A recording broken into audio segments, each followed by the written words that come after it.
Mhm. Great. So it's recording now? Okay, good. So, hi everyone.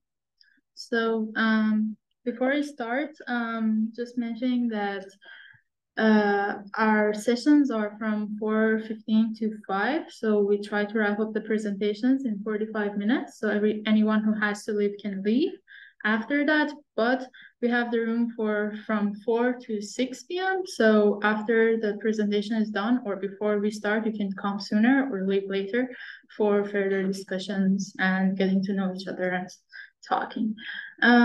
So let's start. First up is sharing. And everyone can hear and see the screen, right? Good.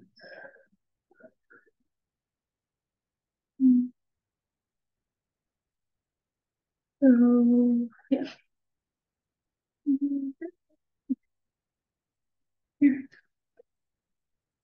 Okay. Yeah, I'm presenting the paper SweetDreamer. It's a recent work which appeared on Archive. So it's about text to 3D generation. And the main problem currently in text to 3D pipelines is that you're basically using like single image guidance, which leads to bad geometric consistencies. And the main target of this goal is how can we fix these geometric inconsistencies, because we only have like the single view supervision. So one related work, which I talked about last week already, but maybe a quick recap, is Diffusion. And what Diffusion does is it trains a nerve, as you can see on the left, using like text to image diffusion model. So it renders like a random view and then denoises it basically, and this provides a gradient to update the nerve weights. And this all looks great for different text prompts, as you can see. However, if like you ever played around with these text to 3D pipelines, you will not get like results like this, but more results like this. And what you can see here is you see these multiple phases or like this geometric inconsistencies that, because the model is only like gets guidance from a single view, it can fool basically the model to just make this single view look consistent and realistic. But if you look at the whole 3D asset, it doesn't look realistic because, yeah, as you can see, it has multiple heads. There was a very recent related work, which what it does is, so it's called MVDream. It's concurrent work to the SweetDreamer I actually want to present. What it does is, instead of just having a single image you use during training this nerve with the diffusion model, they basically fine-tune the whole text-to-image diffusion model to, instead of outputting a single view, it outputs 4 orthogonal views. So it basically, at the yaw axis, you have like 90 degrees, like which leads to like these 4 orthogonal views. And you can always, from a text prompt, generate these 4 views. And then also during training of the nerve, you always render these 4 views and let the diffusion model input basically 4 views. And by this, you don't suffer from these geometric inconsistencies. So you can see here, this is one result of the MVDream. So it doesn't have this multi-phase problem anymore because it's using these 4 different views.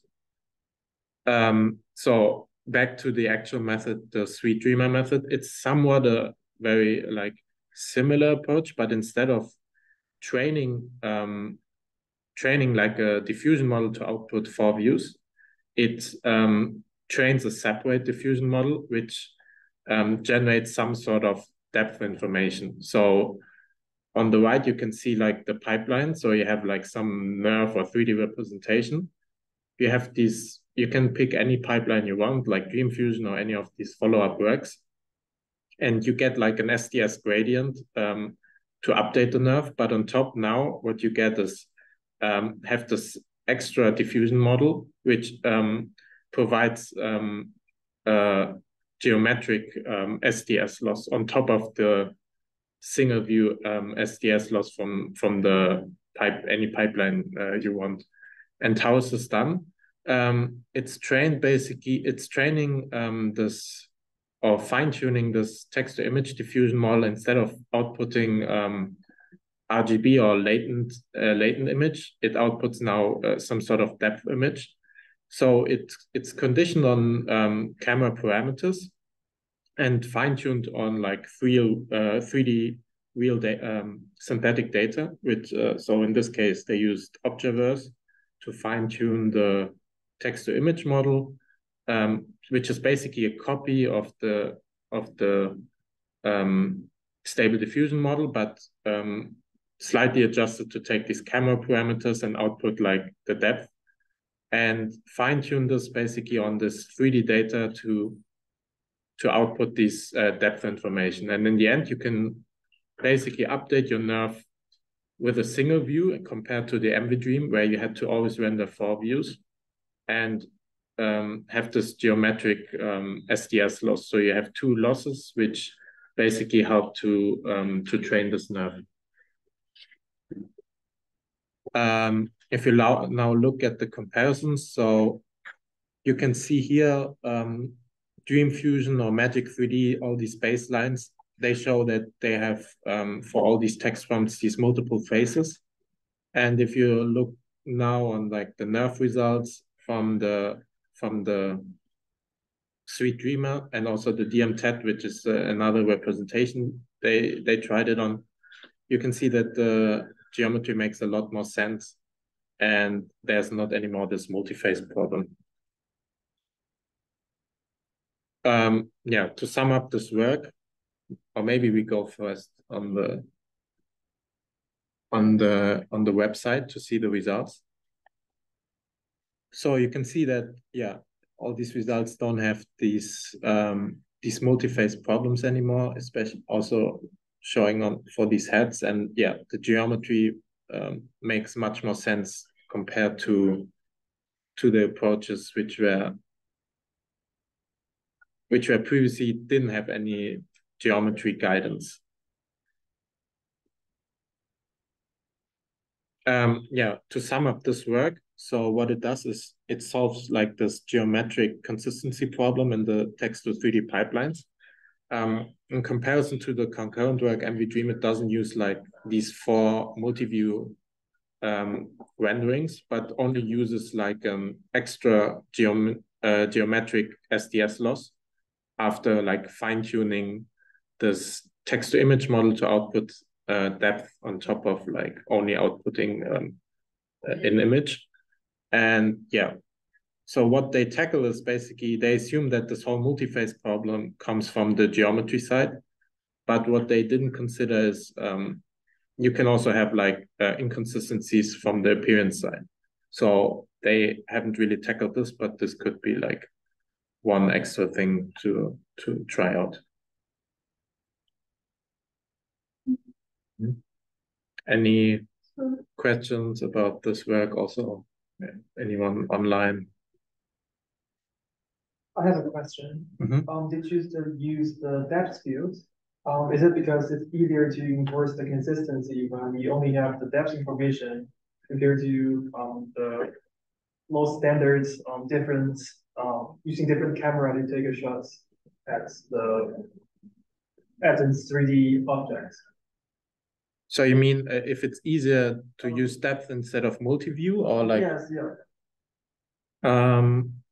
I think the good part here is that like with the multi-view, you constrain your model, like you constrain your pipeline also somehow. And by this is like, so first of all, you only need 1 view, which is like cheaper and like it also doesn't modify this right part. So you can plug this in basically into any pipeline you already have, which makes it a lot easier compared to if you modify so what MVDream does, it's basically another approach here. So it's like, it's again orthogonal also to this approach actually. So it's like this, you can plug in into any pipeline, which in my opinion makes it a bit more like compatible to other approaches. But I would say in terms of the, so what the MVDream basically tackles, it doesn't only tackle geometric inconsistencies, it tackles both basically also appearance at the same time. So you don't really disentangle these both components. So this is, I would say, maybe the downside of this geometric SDS, that you like only focus on this part, and by this you automatically somehow because you backprop into both parts, like you handle both like geometry and appearance at the same time. When you're generating that depth field with the diffusion model, are you only generating one particular depth field? Yeah, it's basically like instead of outputting the single image, it outputs the single depth. So it's like, yeah, so it's only one view basically. So the next work that we're covering also uses multi-view for the SDS laws. So their pipeline is much simpler, as you can see, because it's per view, like depth and reconstruction. But I think both MVDream and the one that we'll cover after this have like similar results. You cannot really say which one. And this is 3D depth field. Okay. I thought it's a 2D. I mean, it's a 2D, like you basically, yeah, you render basically the depth. So it's a depth image basically. You compare. How do I know what's on the other side?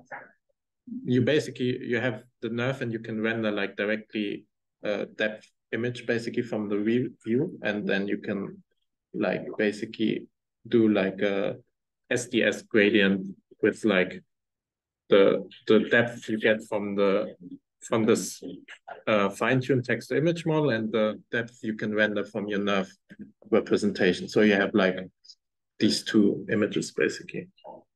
So it's very similar to the actual image setup. In nerve, you can easily render a depth image, and instead of rendering RGB image, you render depth image, and on top of like having a diffusion model which outputs RGB, you have a diffusion model which outputs like depth. So you have basically these pairings somehow automatically. Thank you.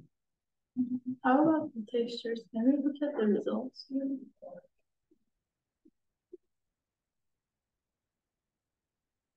I think they are not like on the quality side as good as like Prolific Dreamer, but I would say they look pretty good. Did they do anything for these textures, or like, because as you said, they just use standard like SDS files from Diffusion? Not really, like nothing special. Like I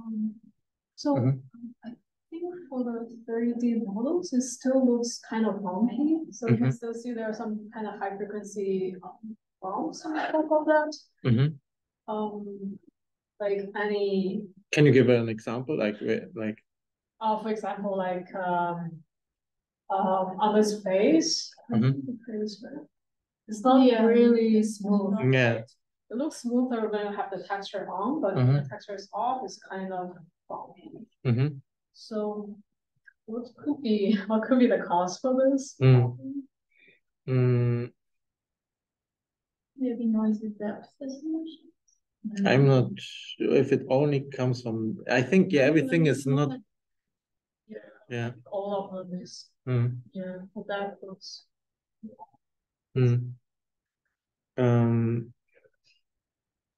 Yeah, good question. Why it's like, I mean, yeah, it looks a bit bumpy, but I know it might be also a resolution thing, that it's like not trained on high resolution like stuff.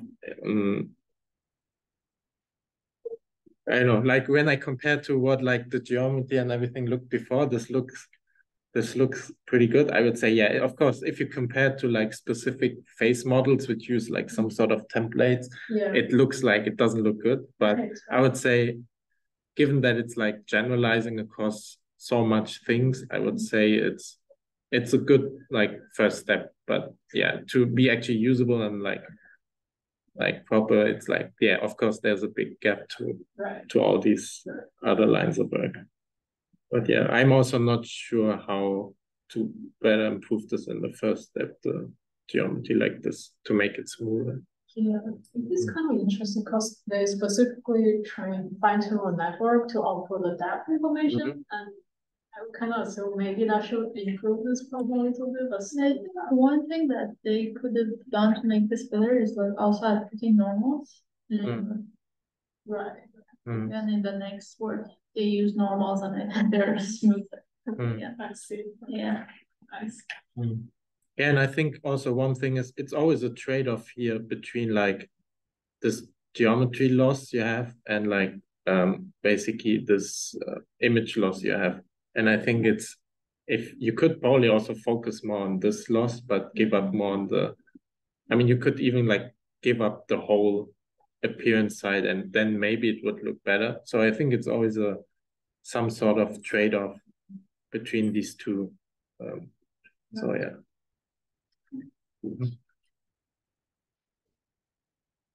Okay, thank you. So going to the next work.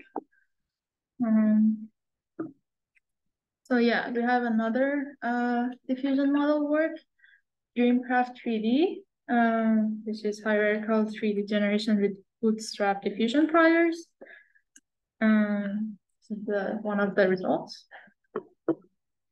Okay, so here they want to make high quality 3D assets from single input image.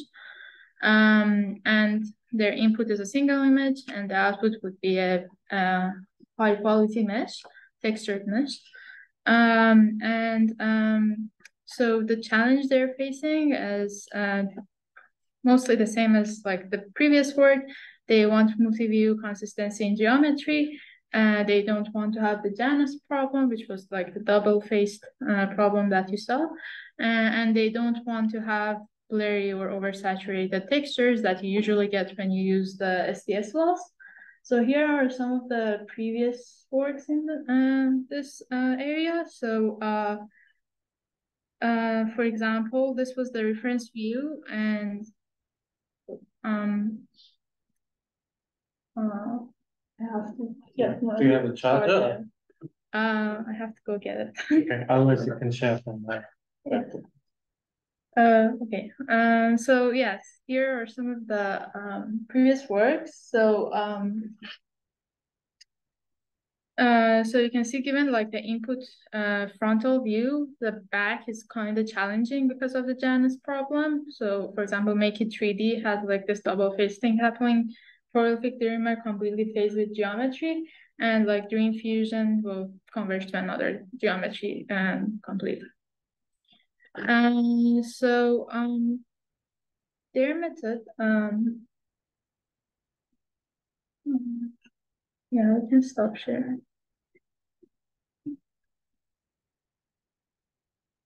What charger do you need? Type-C? Sorry? What charger do you need? Type-C. I have. Do you have? Thank you. Okay, then. Okay. Yeah, so here.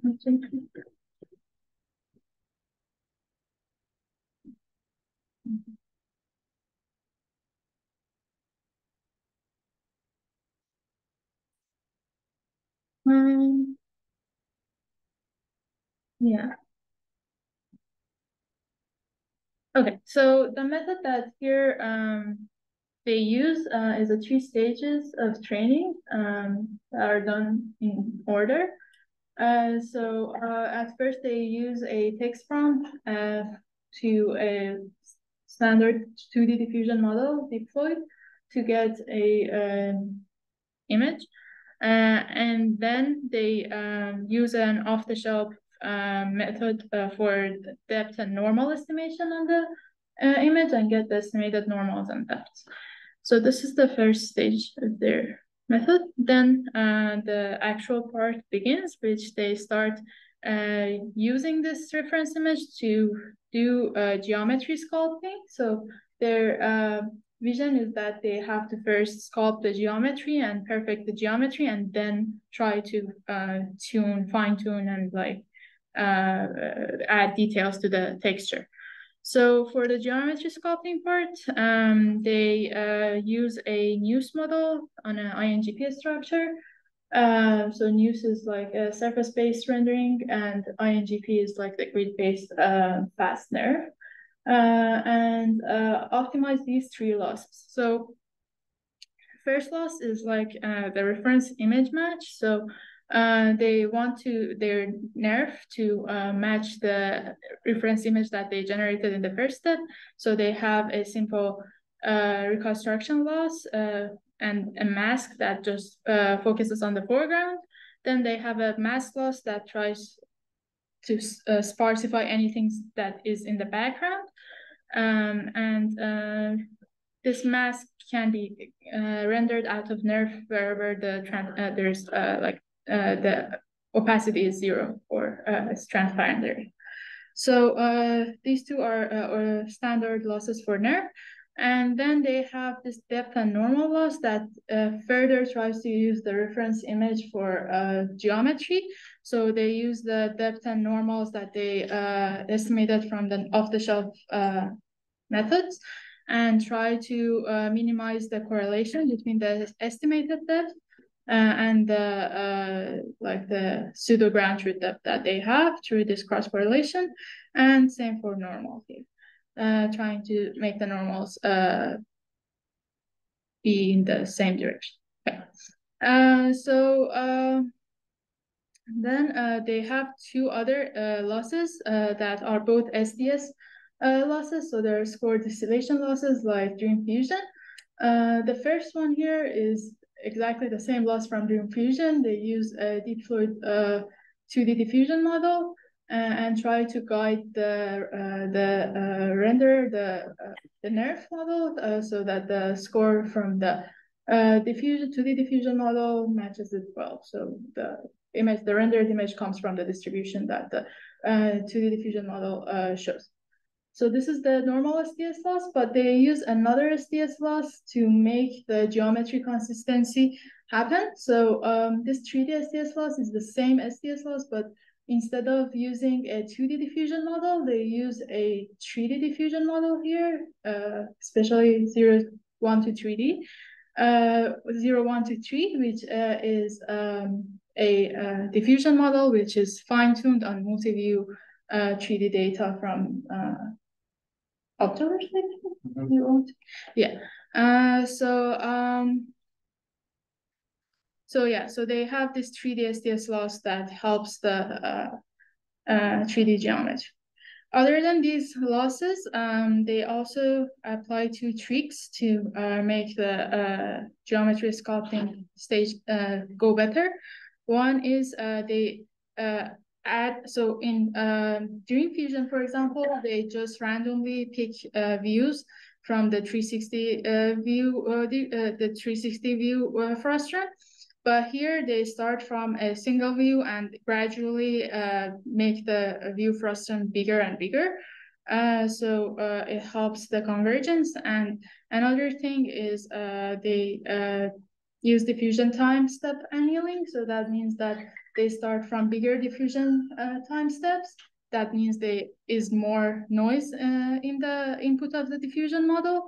And then gradually they anneal this diffusion time step. So when the model has converged, the time step is also smaller, the noise is smaller as input to the diffusion models. Yeah. How did they tell the model has converged? So they just use a scheduler for the, yeah, yes. And finally, after some time, they don't say when exactly, they change from INGP to DMTET, which is a mesh model, with differentiable mesh model for a finer geometry mesh. And another reason they do this is because they want the geometry to be completely separate from the texture, which they are gonna optimize in the next stage. Any questions? Also, people online can ask questions. Okay, so the third stage is refining the texture. Here they freeze the geometry and just refine the texture. To do this, they use something called bootstrapping. It's like they alternate. So they get rid of the two diffusion models that they had here. They use another diffusion model. Here they use stable diffusion, a 2D diffusion model, and they fine-tune the diffusion model using the nerf that they have currently. So they get multi-view renderings from the frozen nerf and use that with the camera parameters to fine-tune the diffusion model. They fine-tune the diffusion model one step, then freeze the diffusion model, and now use the outputs of the diffusion model to optimize the nerf. So they do this iteratively and alternating between optimizing the stable diffusion model and the embedded nerf. Yeah, they say that using this makes the textures be more realistic, less like Dream Fusion that are oversaturated and blurry. They also gradually annul the noise in fine-tuning the diffusion model. So they start from high noise added to the rendered views, which are given to the diffusion model for training, and then gradually annul that. And this is the loss that they use. So here they again use a STS-based loss, but they use the prolific dreamer version, where instead of the actual error, they use the LoRa version. So this is what they do for the texture. And these are the results, which we were going to go see. Okay, so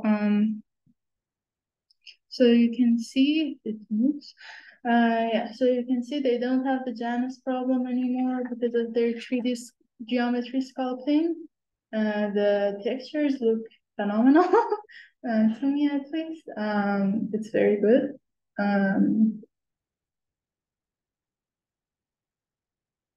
Yeah, and they have multiple pages of results you can go through. Some of the interesting results in their ablations was when they said what happens if they don't have each of the steps in their pipeline. So if they don't have 0, 1, 2, 3 STS loss in their geometry, the Janus thing happens again. If they just use the STS loss for their texture, not the BSTS, they get blurry results. If they use the prolific dreamer VST only, they get good textures, but again, the Janus problem pops back. And this is 1 round or 2 rounds of fine-tuning the diffusion model, and you see with 2 rounds, the texture is much better. Yeah, I think that was it. If you have any questions. If not, we can look at more results.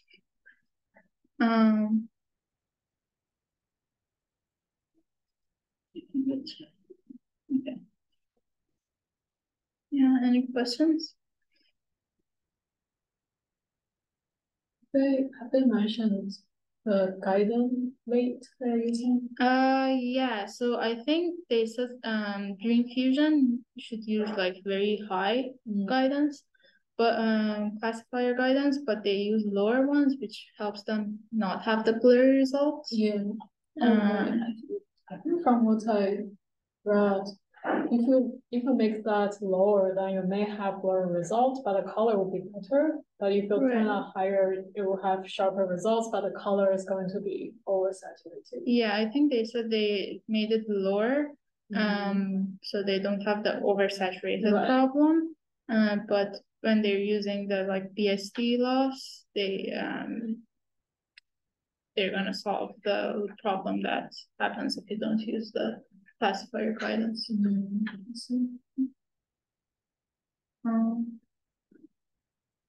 Yeah, so this is like a very systematic way of solving the problem. I think they used many of the models, but the results are very good. And you can see like the geometry is smoother, I think, from like It's kind of interesting, the Spider-Man uniform. yeah. That's also in the geometry, it's not just texture. Yeah.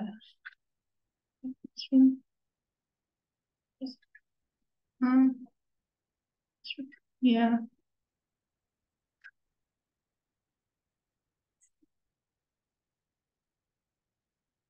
Okay. So stop sharing this.